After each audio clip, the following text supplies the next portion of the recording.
दोस्तों नमस्कार। Nexon news के खास बुलेटिन में आपका स्वागत है। दोस्तों, जैसा कि सब जगह देखा जा रहा है कि राजनीतिक उथल पुथल पूरे देश में मची हुई है।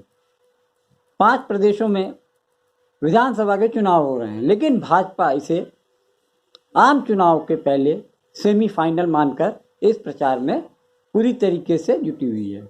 यहाँ तक कि प्रधानमंत्री मोदी और अमित शाह जो स्टार प्रचारक हैं, दोनों ही पूरी एड़ी चोटी का दम लगाकर चुनाव प्रचार में जुटे हुए हैं। अब 5 विधानसभाओं का जो चुनाव होने जा रहा है, उसमें लगभग 4 जगह ऐसी हैं जहां पर भाजपा को बहुत ज़्यादा अच्छा रिस्पांस मिलता नहीं दिख रहा है।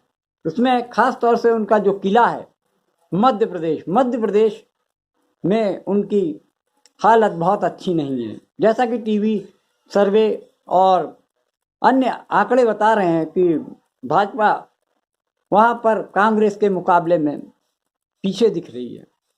ऐसा ही कुछ हाल छत्तीसगढ़ में देखा जा रहा है। छत्तीसगढ़ में उन्होंने इस बार डॉक्टर रमन सिंह जो पिछली 15 साल तक छत्तीसगढ़ के बेताज बादशाह रहे, सीएम रहे, इस बार भाजपा ने उनको हाशिए पे रखा, टिकट दिया, लेकिन बहुत लास्ट में दिया, जिससे कि छत्तीसगढ़ में भाजपा का जो स्कोप बनना था वो बन नहीं सका। दरअसल इस बार भाजपा के केंद्रीय नेतृत्व ने कुछ नए प्रयोग किए, जिसको लेकर स्थानीय नेताओं में काफ़ी रोष देखा गया, असंतोष देखा गया, और उस रोष को देखते हुए प्रदेश के नेताओं ने, बहुत से नेताओं ने बागी होकर चुनाव में उतरने की घोषणा कर दी। ऐसा ही कुछ हाल छत्तीसगढ़ में हुआ, और ठीक इसी परिपाटी पे चलते हुए भाजपा के मध्य प्रदेश में भी लगभग 2 दर्जन नेता ऐसे थे जिनको टिकट नहीं मिला। उन्होंने सीधे सीधे केंद्रीय नेतृत्व को चेतावनी देते हुए कह दिया कि अब बहुत हो चुका, लेकिन अब हम अपने बल पर चुनाव लड़ेंगे, और वहाँ पर वो चुनाव लड़ रहे हैं। दोस्तों, जिस तरीके से मैं अपना वीडियो बनाता हूँ, कुछ नए करने के प्रयास में रहता हूँ, और आपसे गुजारिश कर रहा हूँ कि आप मेरे चैनल को लाइक करें, शेयर करें और सब्सक्राइब करें, ताकि हम लोग का मनोबल बढ़ता रहे। क्योंकि हम लोग स्वतंत्र पत्रकारिता कर रहे हैं, इस चक्कर में हम लोग का जो आप लोग की जो सराहना होती है, सलाह होती है और जो आलोचना होती है, उसको लेकर हम लोग को काफ़ी फीडबैक मिलता है। तो दोस्तों, मध्य प्रदेश, छत्तीसगढ़ और राजस्थान, यहाँ पर केंद्रीय नेतृत्व यानी पीएम मोदी, अमित शाह और जेपी नड्डा, 3 लोगों के हाथ में भाजपा की कमान है। उन्होंने मध्य प्रदेश, राजस्थान और छत्तीसगढ़ में के जो वहाँ के स्थानीय नेता थे, यहाँ तक कि सीएम रहे, मध्य प्रदेश के जो सीएम रहे शिवराज सिंह चौहान को भी साइडलाइन रखा, और ये संदेश दिया कि अब शिवराज चौहान की नहीं चलने वाली है, सब कुछ कंट्रोल सेंटर से किया जाएगा। यानी सेंटर से किया जाने का मतलब है नरेंद्र मोदी, अमित शाह और जेपी नड्डा। पिछले 1-1.5 महीने से यही सब चल रहा था, और राजस्थान में भी यही उन्होंने किया। राजस्थान में जो एक्स सीएम रही 2 बार की वसुंधरा राजे सिंधिया, उनको भी उन्होंने साइडलाइन करते हुए ये संदेश दिया कि भाजपा का मतलब वसुंधरा नहीं है, यानी वसुंधरा भाजपा के लिए सिर्फ एक नेता है। जबकि राजस्थान में अगर देखा जाए, सही मायने में देखा जाए, तो भाजपा का मतलब वसुंधरा ही है। वसुंधरा राजे सिंधिया महाराजा घराने के से संबंध रखती हैं, उनकी अपनी ठसक है, अपनी शान है, अपनी शौकत है। और सबसे बड़ी चीज़ ये है कि राजस्थान में भाजपा का जो कद दिखता है, वो वसुंधरा राजे सिंधिया के कारण ही भाजपा की वहाँ पर पहुँच है, प्रभाव है, और इस बात से इनकार नहीं किया जा सकता।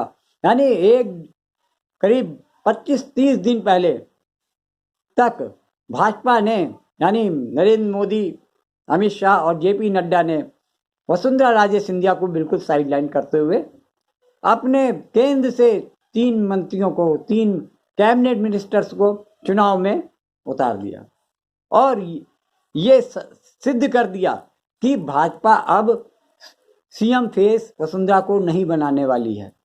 और यहां तक कि 3 लिस्ट जारी होने पर भी वसुंधरा राजे सिंधिया का टिकट घोषित नहीं किया। यह इतना महत्वपूर्ण विषय है कि जिसको लेकर राजस्थान भाजपा में 2 फाड़ हो गए। जो राजस्थान में वसुंधरा के समर्थक थे वो एक साइड में हो गए और जो केंद्र से भेजे गए जो नेता या मंत्री उनके समर्थक वो अलग हो गए। यहां तक कि जो पूर्व गृह मंत्री थे, प्रदेश अध्यक्ष, विधानसभा अध्यक्ष रहे कैलाश मेघवाल, उनको पार्टी ने निकाल ही दिया, क्योंकि उन्होंने सीधे सीधे कहा था कि जो केंद्रीय कानून मंत्री हैं वो 1 नंबर का चोर है। सोच लीजिए, राजस्थान प्रदेश से एक बड़ा नेता कानून मंत्री के बारे में ये कह रहा है कि वो 1 नंबर का चोर है। उसको आपने कानून मंत्री बना रखा है, उसको सबसे पहले बर्खास्त कीजिए। तो भाजपा ने, जो मोदी सरकार थे, उन्होंने मंत्री पर तो कोई कार्रवाई नहीं की। हाँ, उन्होंने कैलाश मेघवाल को पार्टी से किनारे कर दिया। कैलाश मेघवाल वसुंधरा खेमे के बड़े नेताओं में गिने जाते हैं और उनकी वहां पर राजस्थान में बहुत अच्छी खासी पैठ है, ये कहा जाता है। और भाजपा ने, केंद्रीय नेतृत्व ने कैलाश मेघवाल को पार्टी से किनारे कर दिया। अब ये भाजपा के लिए घातक साबित हो रहा है, क्योंकि पिछले 1.5-2 महीने से तो यही चल रहा था कि वसुंधरा राजे को बिल्कुल साइडलाइन रखना है। अब चुनाव प्रचार के लिए 25 तारीख को वहां पे चुनाव है, 25 नवंबर को चुनाव होने हैं और दिन प्रचार के लिए बहुत कम बचे हैं। ऐसे में वहां पर हालात ये हैं कि होम मिनिस्टर अमित शाह की मीटिंग में वो जो जनसभा करने वाले थे, वहां पे खाली सीटें देखकर अमित शाह ने अपना जो दौरा था वो कैंसिल कर दिया। उनकी जगह पर केंद्रीय मंत्री स्मृति ईरानी को सभा करने के लिए भेजा गया। दोस्तों, इस बात से आप अंदाजा लगा सकते हैं कि राजस्थान में भाजपा का वो प्रभाव जो पहले कभी होता था वो नहीं दिख रहा है।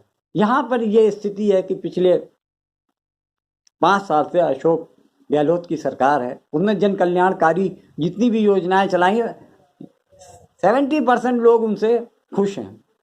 ये भाजपा के लिए सबसे बड़ा नकारात्मक पहलू रहा कि उन्होंने जो केंद्रीय नेतृत्व और राजस्थान प्रदेश नेतृत्व के बीच में जो खाई पैदा की, उससे भाजपा को काफी नुकसान हो सकता है। ये कहा जा रहा है कि अशोक गहलोत की जीत की उम्मीद कुछ ज्यादा ही दिख रही है। भाजपा वहां पे आपस में ही लड़ती जा रही है, आपस में ही उनके बीच अंतर्कलह है, जिसको लेकर मतदाताओं में भी ये संदेश गया कि भाजपा में अगर सरकार बनी, जीते, तो मुख्यमंत्री कौन होगा। केंद्रीय नेतृत्व चाहता है कि वहां इस बार अगर सरकार बनेगी तो वसुंधरा राजे सिंधिया को सीएम नहीं बनाएंगे। ये बात एक्स सीएम वसुंधरा राजे के समर्थक कतई बर्दाश्त नहीं करें। उन्होंने तो साफ कह दिया था, समर्थकों ने ऐलान कर दिया था कि राजस्थान में अगर भाजपा की सरकार बनेगी तो सीएम फेस वसुंधरा राजे सिंधिया ही होंगी। लेकिन केंद्र की तरफ से जो 3 कानून मंत्री भेजे, 3 मंत्री भेजे, एक उनमें कानून मंत्री अर्जुन राम मेघवाल हैं, दूसरे पूर्व केंद्रीय मंत्री राठौर हैं, राज्यवर्धन सिंह राठौर हैं। इसके अलावा एक मंत्री और हैं, सीपी जोशी भी केंद्रीय नेतृत्व के खेमे के हैं। ये सभी लोग साथ में, इनके साथ में केंद्रीय जल शक्ति मंत्री शेखावत भी हैं, जो कि सब एक ग्रुप के हैं, सब केंद्रीय नेतृत्व के जाने माने चेहरों में हैं। ये सब वसुंधरा के खिलाफ खेमेबाजी में जुटे रहते हैं। भाजपा चाहती है इन्हीं में से किसी को, एक को वो आगे कर देगी।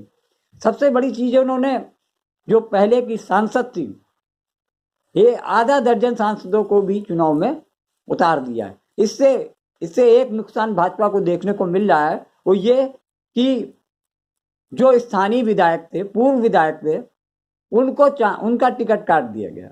उनमें कुछ वसुंधरा राजे के समर्थक भी रहे और कुछ वैसे भी रहे जो जिनका टिकट कटा। अब उनके अंदर काफी रोष व्याप्त है और उन्होंने ये मन बना लिया है कि वो जाकर अब निर्दलीय चुनाव लड़ेंगे। हम जीतेंगे नहीं, लेकिन तुमको हरवा देंगे। ये सिद्धांत समझ लीजिए कि भाजपा को भाजपा ही हराने जा रही है। इसका फायदा, सीधा फायदा कांग्रेस की सरकार को दिख रहा है। अब दोस्तों, अब बात करते हैं यूपी के बारे में। यूपी के बारे में इस तरीके की चर्चा चल रही है, दिल्ली से लेकर लखनऊ तक ये चर्चा चल रही है कि आगामी आम चुनाव में यूपी के सीएम योगी आदित्यनाथ को संसदीय क्षेत्र गोरखपुर से चुनाव लड़वाया जाए और वो जब चुनाव जीत जाएंगे तो उनको सेंटर में ले जाएंगे। इस तरीके से जो लखनऊ का, यूपी का जो प्रभाव है योगी का, वो खत्म हो जाएगा और वहां पे केंद्र से किसी एक ऐसे कठपुतली वाले सीएम को बनाया जाएगा ताकि वो मोदी और शाह की बात सुनकर ही अपना आगे की सरकार चलाए। दोस्तों, योगी आदित्यनाथ रमन सिंह या शिवराज सिंह चौहान नहीं है, ना राजनाथ सिंह है। ये सब वो नेता हैं जो कि चुक गए हैं।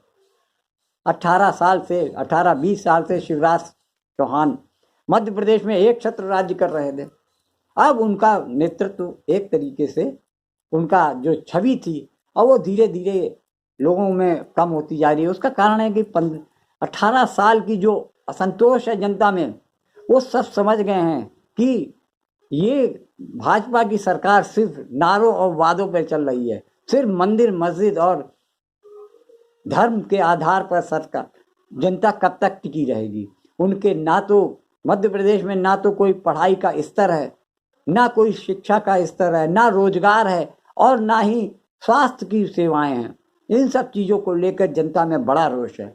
और सबसे बड़ी चीज़ कांग्रेस ने जो किया है, कांग्रेस ने कर्नाटक में भाजपा को मुंह की खाने पे मजबूर किया। दूसरी चीज़, हिमाचल में बुरी तरीके से भाजपा को हार मिली। इन सब चीज़ों का असर मध्य प्रदेश के चुनाव में देखने को मिल रहा है। सब लोगों को अब एक उम्मीद दिख रही है कि कांग्रेस ही भाजपा को हरा सकती है। अब इस तरीके की जो भावनाएं गई, लोगों के बीच में मैसेज गया, साथ में कांग्रेस ने भी अरविंद केजरीवाल वाली पॉलिसियों को अडॉप्ट करना शुरू कर दिया। मुफ्त बिजली, मुफ्त बस सर्विस और लोगों को, औरतों को स्कॉलरशिप या बच्चों को स्कॉलरशिप, बेरोजगार भत्ता, इन सब चीज़ों को लेकर जो अपना जाल फेंका, उसमें मध्य प्रदेश के लोग भी इसको मान के चल रहे हैं। छत्तीसगढ़ में भी तो कांग्रेस की सरकार है। अब हम बात कर रहे हैं योगी के आदित्यनाथ के बारे में। योगी आदित्यनाथ, मैं कह रहा था कि योगी आदित्यनाथ राजनाथ सिंह, रमन सिंह, शिवराज सिंह चौहान नहीं है। उनका अपना एक अलग ऑरा है, एक उनका जो जनसंपर्क है, उनकी जो हिंदू युवा वाहिनी है, वो उसके बल पर सीएम बने हैं।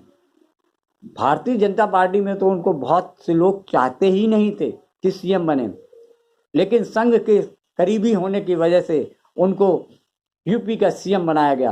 दूसरी चीज, उनका जो कट्टर हिंदूवाद है, उसके चलते प्रदेश में जो प्रचंड बहुमत की सरकार बनी, उसको लेकर लोग कोई भी संशय नहीं कर सकते। योगी आदित्यनाथ ने वो करामत करके दी, करिश्मा करके दिखाया जो आज तक की यूपी की राजनीति में कोई नहीं कर सका। लगातार दूसरी बार वो सीएम बनकर चुनाव प्रचंड बहुमत से चुनाव जीत के सीमा अपना भगवा ध्वज फहराया है। यूपी में तो केवल समाजवादी पार्टी ने थोड़ा बहुत उनसे मुकाबला करने की कोशिश की, बाकी बीएसपी और कांग्रेस तो बिल्कुल साफ हो गया। दोस्तों, आपको ये वीडियो कैसा लगा मुझे अवश्य बताएं। आप सुझाव दें कि आपको किस टाइप के और किस विषय पर वीडियो देखना पसंद करेंगे। आलोचना करिए, तारीफ करिए या सलाह दीजिए, सब सिर माते हैं। आपको नमस्कार, बहुत बहुत शुक्रिया, बहुत बहुत शुक्रिया।